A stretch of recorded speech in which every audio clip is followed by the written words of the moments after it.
Hello दोस्तों, आप देख रहे हैं CMI टाइम्स। आज का ये वीडियो बैंकिंग एक्सपीरियंस के लिए काफी इंपॉर्टेंट है। फाइनेंस मिनिस्ट्री ने IBPS, SBI और RRB के लिए रिक्रूटमेंट प्रोसेस बड़े रिफॉर्म्स अनाउंस किए हैं, जो आने वाले सालों में बैंकिंग एग्जाम्स और रिजल्ट के सिस्टम को काफी हद तक बदलने वाले हैं। Finance ministry of department of financial service के मुताबिक इन रिफॉर्म्स का मेन ऑब्जेक्टिव है रिक्रूटमेंट प्रोसेस को ज्यादा ट्रांसपेरेंट बनाना, रिजल्ट प्लानिंग को इम्प्रूव करना और पब्लिक सेक्टर बैंक्स में स्टाफ अर्टिशन को कम करना। ये चेंजेस बैंकिंग सिस्टम को ज्यादा स्ट्रक्चर और एफिशिएंट बनाने के लिए लाए गए हैं। अभी तक जो रिक्रूटमेंट सिस्टम फॉलो हो रहा था, उसमें रिजल्ट अलग अलग टाइम पर डिक्लेयर होते थे, जिस वजह से काफी कैंडिडेट्स पहले लो परफॉर्मेंस बैंक ज्वाइन कर लेते थे और बाद में बेटर ऑप्शन देखकर पुरानी जॉब छोड़ देते थे। इस प्रोसेस से बैंक को मैन पावर शॉर्टेज और ऑपरेशनल चैलेंजेस का सामना करना पड़ता था।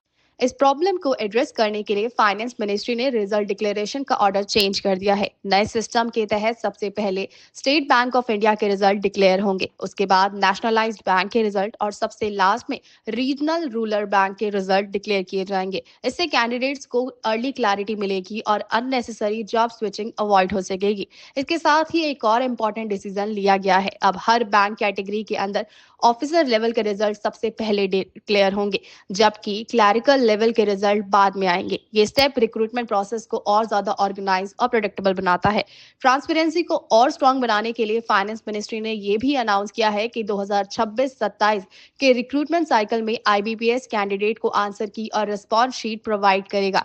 कैंडिडेट अपने लॉगिन के थ्रू ये देख पाएंगे कि उन्होंने कौन से आंसर्स मार्क किए हैं और करेक्ट आंसर क्या थे। ये डिसीजन एग्जाम प्रोसेस में ट्रस्ट और फेयरनेस दोनों इंक्रीज करेगा।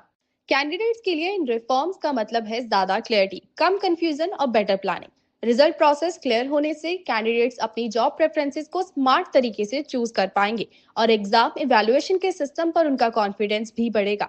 बैंक के पर्सपेक्टिव से देखा जाएगा तो इन रिफॉर्म से स्टाफ पार्टीशन भी कम होगी, जॉइनिंग और ट्रेनिंग प्रोसेस स्मूथ होगा और लॉन्ग टर्म वर्कफोर्स प्लानिंग ज्यादा एफिशिएंट हो सकेगी। ओवरऑल ये पब्लिक सेक्टर बैंकिंग सिस्टम के लिए एक मेजर स्ट्रक्चरल इंप्रूवमेंट माना जा रहा है। फाइनेंस मिनिस्ट्री के अकॉर्डिंग ये सारे चेंजेस 2026-27 के IBPS रिक्रूटमेंट साइकिल से इंप्लीमेंट किए जाएंगे। इसलिए जो एस्पिरेंट्स अभी बैंकिंग एग्जाम की प्रिपरेशन कर रहे हैं, उनके लिए ये अपडेट फ्यूचर प्लानिंग के लिए काफी इंपॉर्टेंट है। एक्सपर्ट्स का कहना है कि आंसर की और रिस्पॉन्स शीट के एक्सेस IBPS रिक्रूटमेंट प्रोसेस को और ज्यादा ट्रांसपेरेंट बनाएगा और एस्पिरेंट्स के डाउट्स को भी काफी हद तक कम करेगा। ये रिफॉर्म्स बैंकिंग रिक्रूटमेंट को मॉडर्नाइज करने की डायरेक्शन में एक बड़ा स्टेप है। तो शॉर्ट में देखा जाए, रिजल्ट डिक्लेरेशन ऑर्डर चेंज हो चुका है। ऑफिसर लेवल के रिजल्ट पहले आएंगे, आंसर की और रिस्पॉन्स शीट अवेलेबल होगी और रिक्रूटमेंट प्रोसेस ज्यादा ट्रांसपेरेंट और स्ट्रक्चर्ड बनेगा।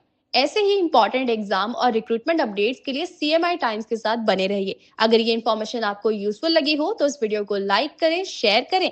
Thank you for watching.